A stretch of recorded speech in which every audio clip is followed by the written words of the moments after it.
नमस्कार. डिसेंबरच्या हप्त्यानंतर जानेवारीच्या हप्त्याची तारीख ठरलेली आहे. लाडक्या बहिणींना या दिवशी नवीन वर्षाची भेट मिळणार आहे. तर लाडक्या बहिणींना 7वा हप्ता म्हणजे जानेवारीचा हप्ता कधी मिळेल याची उत्सुकता लागलेली आहे. तर आपण जाणून घेऊया. निवडणुकीत महायुती सरकारने घोषणा केली होती की सरकार पूर्ण स्थापन झाल्यानंतर या योजनेमध्ये 1,500 रुपयांच्या वाढीव हप्ता 2,100 रुपये करण्यात येणार आहे. तर नवीन वर्षात आपल्याला 2,100 रुपयाचा हप्ता कधी मिळणार, तर याबद्दल माहिती समोर आलेली आहे की सरकार आपल्याला जानेवारीत म्हणजेच संक्रांतीच्या अगोदर 2,100 रुपये महिलांच्या बँक खात्यात जमा होतील अशी सगळ्या महिलांना आशा आहे.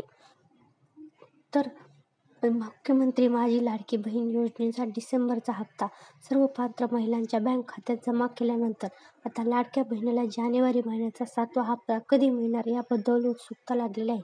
याबद्दल एक मोठी अपडेट समोर आलेली आहे की संक्रांतीमध्ये येण्याची शक्यता आहे. धन्यवाद.